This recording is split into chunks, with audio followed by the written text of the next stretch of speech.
لله الحمد لله كفى وسلام على عباده الذي اصطفى أما بعد.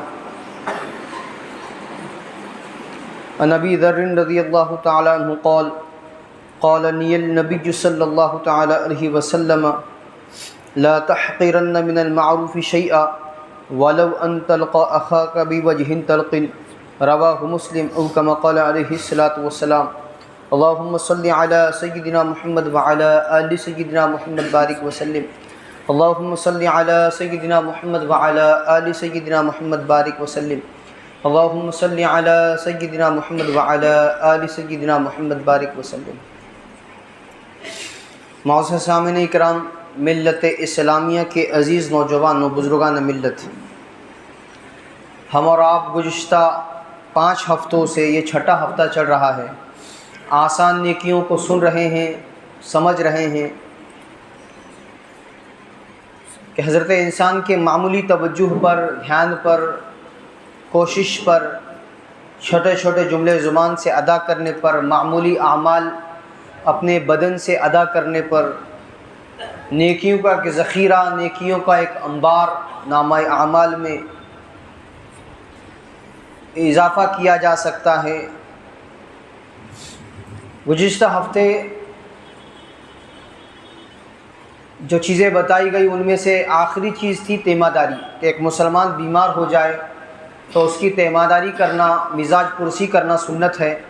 اللہ کے نبی صلی اللہ تعالیٰ علیہ وسلم کے معمولات میں سے ہے کہ آپ کے جاننے والوں میں جو کوئی بیمار ہوتا آپ اس کی تیمارداری کرتے، حال چال دریافت فرماتے۔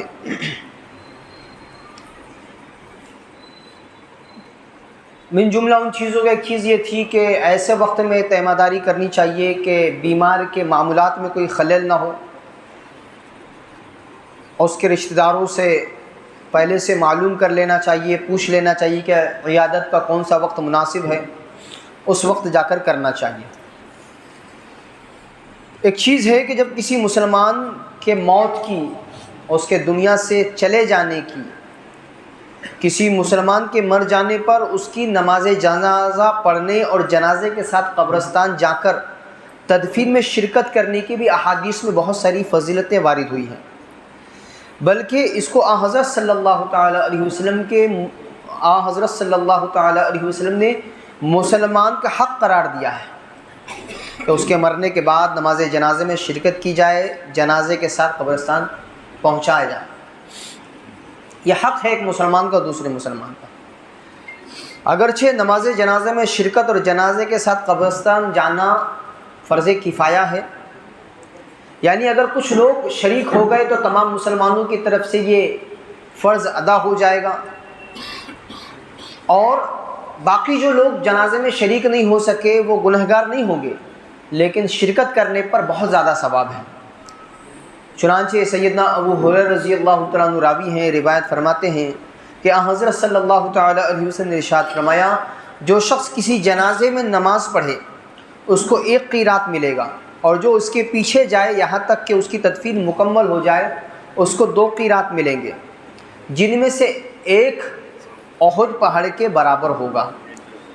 ترمذی شریف کی روایت ہے۔ علماء کرام نے فرمایا ہے کہ جنت کی نعمتوں اور وہاں کے ملنے والے اجر و ثواب کا چونکہ دنیا میں تصور محال ہے، ممکن ہی نہیں ہے، اور نہ اس کی تعبیر کرنے کے لیے انسان کے پاس کوئی صحیح لفظ ہے، اس لیے حضرت صلی اللہ تعالیٰ علیہ وسلم نے انسانوں کی سمجھ سے قریب لانے کے لیے ایسے الفاظ کا استعمال فرمایا کرتے ہیں کہ جو دنیا کے معمولات میں رائج اور مشہور ہیں۔ چنانچہ آپ صلی اللہ تعالیٰ علیہ وسلم نے جنازے کی شرکت کے ثواب کو قیرات سے تعبیر فرمایا ہے، اور قیرات سونے چاندی کو ناپنے کا ایک پیمانہ ہے، ایک وزن ہے۔ اس کے ساتھ یہ بھی ارشاد فرما دیا کہ قیرات کو دنیاوی قیرات نہ سمجھا جائے، یہ ثواب کے اعتبار سے احد پہاڑ کے برابر ہے، مطلب جتنا بڑا احد پہاڑ ایک مقدار کے بہت زیادہ ثواب ملے گا، اور مستقل الگ الگ ثواب، مستقل علیحدہ ثواب، 2 بڑے بڑے ثواب ذکر فرمائے ہیں۔ چنانچہ ایک روایت میں الفاظ ہے کہ جو شخص جنازہ اٹھنے سے پہلے میت کے گھر جائے اس کو 1 قیرات ملے، اگر جنازے کے پیچھے چلے اسے 1 قیرات، اور اس پر نماز پڑھے اس کو 1 قیرات، تدفین تک انتظار کرے تو اس کو 1 قیرات۔ فتح الباری نے مسند بزار کے حوالے سے اس روایت کو نقل کیا ہے کہ اس کے معنی ہوئے 4 الگ الگ بڑے بڑے ثواب مل رہے ہیں۔ انتقال ہونے کی خبر سنتے ہی گھر جانا الگ ثواب، اس کے نہلانے اور کفنانے تک وہاں رہنا مستقل ثواب، نماز جنازے میں شریک رہنا مستقل ثواب، جنازے کے پیچھے قبرستان تک جانا مستقل ثواب، دفنانے تک وہاں رہنا مستقل ثواب۔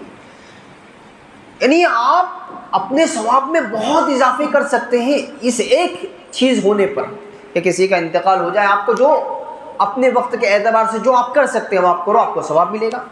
خبر ملی آپ نے جا کر گھر میں ان کے گھر والوں کی تعزیت کر دی، مستقل ثواب ملے گا۔ موقع ہے آپ کے پاس، آپ غسل دینے تک اس کے کفنانے تک رکے رہے، آپ کو مستقل ثواب ملے گا۔ اور آپ کے پاس وقت ہے، آپ نماز جنازہ تک رکے رہے، آپ کو مستقل ثواب ملے گا۔ اور زیادہ آپ کے پاس وقت ہے کہ آپ چاہتے ہیں کہ میرا یہ قریبی ہے، میرا رشتہ دار ہے، میرا دوست ہے، میرا عزیز ہے، میں اس کے دفنانے تک ساتھ رہوں، تو آپ کو مستقل احد پہاڑ کے برابر ثواب ملے گا۔ نماز جنازے میں بہت سارے لوگ رسماً شریک ہوتے ہیں، بسا اوقات نماز جنازہ کا صحیح طریقہ بھی پتہ نہیں ہوتا اور شریک ہو جاتے ہیں کہ دیکھا دیکھی۔ سیکھنا چاہیے، یہ بھی ایک سیکھنے کی چیز ہے کہ نماز جنازے میں 4 تکبیریں ہوتی ہے۔ پہلی تکبیر پر ہاتھ باندھ کر ثنا و جل ثنا اگا کے اضافے کے ساتھ پڑھا جاتا ہے، پھر دوسرے میں درود شریف، تیسرے میں دعائے مغفرت، چوتھے میں سلام پھیرا جاتا ہے۔ یہ سیکھنا ہے، اور بجائے یہ کہ ایک رسم ہو کہ ٹھیک ہے میں نماز کے لیے آیا تھا، جنازہ آ گیا، میں شریک ہو گیا، اللہ کی خوشنودی کے لیے اور ایک مسلمان کا دوسرے مسلمان پر شریعت نے حق بتایا ہے، اس نیت سے آپ نماز جنازہ میں رکیں گے، آپ کو مستقل ثواب ملے گا۔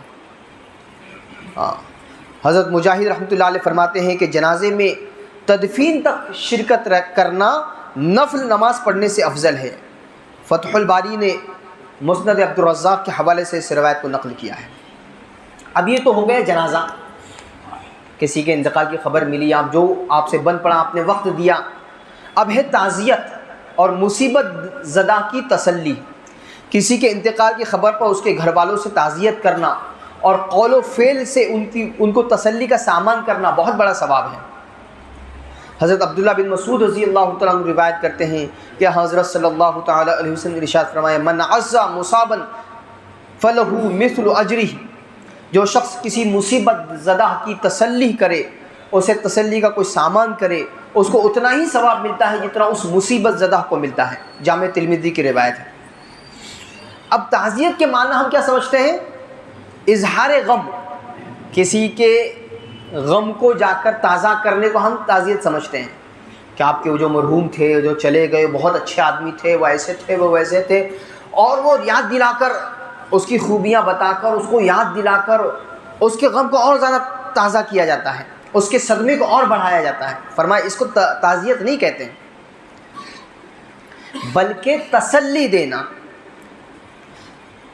جس سے اس کا غم ہلکا ہو، اس کی تکلیف میں ہلکاپن پر محسوس کرے وہ آدمی، اس کو تعزیت کہتے ہیں۔ غم زدہ بندے کو ڈھارس باندھنا، ایسے جملے کہنا کہ جس سے اس کا دل بہل جائے، اس کے صدمے میں کمی آئے، شدت غم میں کمی آئے، اس کو تعزیت کہتے ہیں، اس کو کہتے ہیں تسلی دینا۔ یہ کرنا سنت ہے۔ تسلی دینے کا ثواب انتقال کے موقع کے ساتھ خاص نہیں ہے، بلکہ ہر وہ چیز کہ جو آدمی کو تکلیف پہنچا رہی ہے، جو اس کو مصیبت پہنچ رہی ہے، آپ اس مصیبت پر جا کر اس کو تسلی دے رہے ہیں۔ فرمایا کہ یہ بھی تعزیت میں ہے اور اس کا بھی مستقل ثواب ملتا ہے۔ لہٰذا کوئی شخص اگر کسی مصیبت یا تکلیف زدہ کو تسلی دے اور تسلی کا سامان مہیا کرے، فرمایا کہ وہ اجر و ثواب میں ویسے ہی ہوگا جیسے وہ مصیبت زدہ ہے۔ اس مصیبت والے کو جو ثواب مل رہا ہے مصیبت پر صبر کرنے پر اور مصیبت کے جھیلنے پر، فرمایا وہی ثواب اس تسلی دینے والے کو ملے گا۔ ایک اور چیز ہے کہ ایک مسلمان چاہے وہ جہاں کا ہو، جس سرزمین پر وہ رہتا ہو، فرمایا اللہ کی خوشنودی کے لیے اس سے محبت کرنا ایک عظیم الشان عمل ہے۔ کسی شخص سے اللہ تعالیٰ کی خوشنودی کی خاطر محبت رکھنا ایک عظیم الشان عمل ہے، جس سے بہت زیادہ اجر و ثواب کے وعدے کیے گئے ہیں۔ اللہ کے لیے محبت کرنے کے معنی یہ ہے کہ اس سے کوئی دنیاوی غرض، کوئی مفاد حاصل کرنا مقصود نہ ہو، بلکہ اس سے اس لیے محبت کی جائے کہ وہ بہت زیادہ دیندار ہے، متقی ہے، پرہیزگار ہے، اس کے پاس اللہ کا دیا ہوا علم ہے، وہ دین کی اللہ کے کاموں کی خدمت کرتا ہے، خدمت میں مشغول رہتا ہے، اس لیے اس سے آپ محبت کر رہے ہیں۔ فرمایا اس کا، اور یا کہ اللہ تبارک و تعالیٰ نے اس محبت کا حکم دیکھا ہے جیسے والدین، کہ والدین سے محبت کرنا اس لیے کہ اللہ کا حکم ہے، ہاں یہ ہے اللہ کے لیے محبت کرنا۔ ایسی محبت کو احادیث مبارکہ میں حب فی اللہ یعنی اللہ کے لیے محبت کہا گیا ہے۔ ایک حدیث میں حضرت صلی اللہ تعالیٰ علیہ وسلم نے ارشاد فرمایا، اللہ تعالیٰ قیامت کے دن فرمائیں گے میری عظمت کی خاطر آپس میں محبت کرنے والے کہاں ہیں؟ آج جب کہ میرے سائے کے سوا کوئی سایہ نہیں ہے، میں ایسے لوگوں کو اپنے سائے میں رکھوں گا۔ صحیح مسلم کی روایت ہے۔ اور ایک حدیث میں ارشاد ہے، اللہ تعالیٰ کی عظمت کی خاطر آپس میں محبت کرنے والے قیامت کے دن نور کے ممبروں پر ہوں گے اور لوگ ان پر رشک کرتے ہوں گے۔ جامع ترمذی کی روایت ہے۔ حضرت ابو ادریس خولانی مشہور تابعی میں سے ہیں، وہ فرماتے ہیں کہ میں دمشق کی جامع مسجد میں حضرت ابو ذر رضی اللہ تعالیٰ عنہ کے پاس گیا، حضرت معاذ بن جبل رضی اللہ تعالیٰ عنہ کی خدمت میں حاضر ہوا۔ ابو ادریس خولانی کہہ رہے ہیں کہ دمشق کی جامع مسجد میں حضرت معاذ بن جبل رضی اللہ تعالیٰ عنہ کی خدمت میں حاضر ہوا، اور میں نے ان سے کہا کہ حضرت مجھے اللہ کے لیے آپ سے محبت ہے، میں اللہ کے لیے آپ سے محبت کرتا ہوں۔ جیسے ہی آپ نے یہ سنا تو پھر اور زیادہ جانچنے کے لیے ان سے کہا کہ واقعی تم اللہ کے لیے مجھ سے محبت کرتے ہو، اللہ کی خاطر مجھ سے محبت کرتے ہو؟ کہتے ہیں ہاں میں اللہ کے لیے آپ سے محبت کرتا ہوں۔ 3-4 مرتبہ جب یہ کہہ چکے تو یہ کہتے ہیں کہ حضرت معاذ بن جبل رضی اللہ تعالیٰ عنہ نے میری چادر پکڑ کر اپنی طرف کھینچی، جس سے میں آپ کی طرف کھینچا چلا گیا، اور آپ نے فرمایا خوشخبری ہو، کیونکہ میں نے رسول اللہ صلی اللہ تعالیٰ علیہ وسلم کو ارشاد فرماتے ہوئے سنا، اللہ تعالیٰ فرماتے ہیں کہ میری محبت ان لوگوں کو لازمی طور پر حاصل ہوگی جو میری خاطر آپس میں محبت رکھتے ہیں، جو میری خاطر ایک دوسرے کے ساتھ بیٹھتے ہیں، جو میری خاطر ایک دوسرے سے ملاقات کو جاتے ہیں، جو میری خاطر ایک دوسرے کے لیے خرچ کرتے ہیں۔ معطا امام مالک کی روایت ہے۔ اللہ کی رضا کے لیے کیے جانے والے عمل پر فرمایا، اللہ فرماتے ہیں کہ میری محبت اس کے لیے لازم ہے۔ اللہ تعالیٰ کے نیک بندوں سے محبت رکھنا چونکہ در حقیقت اللہ ہی سے محبت کی وجہ سے ہوتا ہے، اس لیے اس پر اللہ تعالیٰ سے محبت کا اجر و ثواب ملتا ہے، اور اس محبت کی برکت سے اللہ تعالیٰ محبت کرنے والے کو اپنے محبوب لوگوں کے ساتھ شامل فرمانے کی توفیق عطا فرماتے ہیں۔ ایک حدیث میں ایک صحابہ نے حضرت صلی اللہ تعالیٰ علیہ وسلم سے پوچھا، یا رسول اللہ قیامت کب آئے گی؟ آپ صلی اللہ تعالیٰ علیہ وسلم نے پوچھا تم نے اس کے لیے کیا تیاری کر رکھی ہے؟ تیاری کے طور پر تم نے کیا کیا ہے؟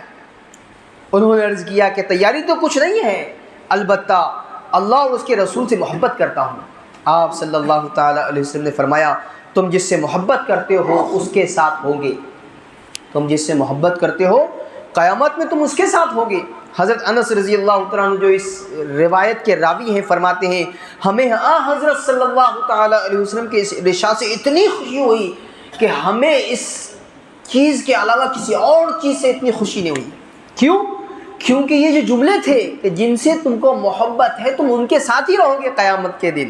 فرمایا مجھے اللہ کے نبی صلی اللہ تعالیٰ علیہ وسلم سے، سیدنا ابو بکر صدیق رضی اللہ تعالیٰ عنہ سے محبت ہے، اور اس محبت سے مجھے امید ہے کہ میرے اعمال تو اتنے بڑے نہیں ہیں کہ میرا حشر اللہ کے نبی صلی اللہ تعالیٰ علیہ وسلم کے ساتھ ہو، حضرت ابو بکر صدیق رضی اللہ تعالیٰ عنہ کے ساتھ ہو، لیکن اس جملے کی وجہ سے مجھے خوشی ہے کہ میرا حشر بھی آپ کے ساتھ ہوگا۔ ہاں صحیح بخاری کی روایت ہے۔ اس سے معلوم ہوا کہ اللہ والوں سے اس لیے محبت کرنا کہ یہ اللہ کے نیک بندے ہیں، یہ اللہ کے نیک بندے ہیں۔ شاعر کہتا ہے احب الصالحین ولست منہم لعل اللہ یرزقنی صلاحا، میں نیک لوگوں سے محبت کرتا ہوں اگرچہ خود نیک نہیں ہوں۔ کیوں کرتا ہوں؟ شاید اللہ تعالیٰ مجھے بھی نیک ہونے کی توفیق دے دے، اس لیے محبت کرتا ہوں۔ حدیث میں آیا ہے جب کوئی شخص کسی بھائی سے محبت کرتا ہو اسے چاہیے کہ وہ اپنے بھائی کو بتا دے کہ مجھے تم سے محبت ہے۔ ابو داؤد شریف کی روایت ہے۔ حضرت انس رضی اللہ تعالیٰ عنہ فرماتے ہیں ایک شخص حضور صلی اللہ تعالیٰ علیہ وسلم کے پاس بیٹھے ہوئے تھے، اتنے میں ایک اور شخص وہاں سے گزرے، تو اس شخص نے کہا یا رسول اللہ مجھے اس شخص سے محبت ہے۔ آپ صلی اللہ تعالیٰ علیہ وسلم نے فرمایا کیا تم نے اسے بتایا ہے؟ اس نے کہا نہیں۔ آپ صلی اللہ تعالیٰ علیہ وسلم نے فرمایا اسے بتا دو۔ وہ شخص اٹھے اور جانے والے کے پاس پہنچ کر کہا کہ میں تم سے اللہ کے لیے محبت کرتا ہوں۔ اس پر اس شخص نے کہا جس اللہ کے لیے تم مجھ سے محبت کرتے ہو خدا کرے وہ بھی تم سے محبت کرے۔ بتا دینا چاہیے، حدیث مبارکہ میں ہے کہ اللہ کے لیے آپ کو، اگر آپ کو کسی سے محبت ہے تو آپ اظہار کر سکتے ہیں، آپ اس کو کہہ سکتے ہیں کہ مجھے اللہ کے لیے آپ سے محبت ہے۔ یہ جو چھوٹے چھوٹے اعمال ہوتے ہیں، کیا خرچ ہو رہا ہے آپ کا؟ کتنے روپیہ آپ کے جا رہے ہیں ان اعمال کے کرنے میں؟ کوئی خرچ نہیں ہے، لیکن نامہ اعمال میں اضافے کے بارے میں آپ سوچیے کہ کتنا اضافہ ہو رہا ہے اور کیا کیا فضیلتیں مل رہی ہے چھوٹے چھوٹے اعمال کے کرنے پر۔ آپ نے کسی مسلمان بھائی کی تعزیت کر دی، کسی کے جنازے میں آپ شریک ہو گئے، نماز جنازے آپ شریک ہو گئے، کسی مسلمان سے آپ کو محبت ہے، آپ نے اس کا اظہار کر دیا، اب وہ فضیلتیں آپ کو ملنی شروع ہو گئی جو حدیث مبارکہ میں اللہ کے لیے محبت کرنے پر بتائی گئی ہے۔ آپ مستحق ہو گئے ان فضیلتوں کے۔ یہ جو چھوٹے چھوٹے اعمال ہیں، ان اعمال کو اپنی زندگی کا حصہ بنانا چاہیے۔ یہ آسان نیکیاں ہیں، اس میں آپ کو نہ وقت خرچ ہوتا ہے زیادہ، نہ آپ کا مال خرچ ہوتا ہے، لیکن اعمال کے اعتبار سے، نیکیوں کے ملنے کے اعتبار سے یہ بہت عظیم ہوتے ہیں۔ اور جیسے گزشتہ 5 ہفتوں سے آپ کو یہ بتایا جا رہا ہے کہ نیکی کا بھاؤ قیامت میں محشر کے میدان میں معلوم پڑے گا۔ ایک ایک نیکی کے لیے جب بندہ ترسے گا، مارا پھرے گا کہ ایک نیکی کا یہ اضافہ مجھے جنت میں داخل کرا سکتا ہے، میرے درجے کو بلند کر سکتا ہے، وہاں معلوم ہوگا کہ یہ جو نیکیاں تھیں آسان نیکیاں، کاش ہم نے دنیا میں ان کو کر لیا ہوتا اور ان کو نہ گوایا ہوتا، ہاتھ سے نہ جانے دیا ہوتا تو آج ہمارا کتنا فائدہ ہوتا اور ہم کتنا زیادہ اس کا بینیفٹ، اس کا فائدہ قیامت میں حاصل کر پاتے۔ یہ ہمیں افسوس ہوگا اور وہاں کا افسوس کوئی کام نہیں دے گا۔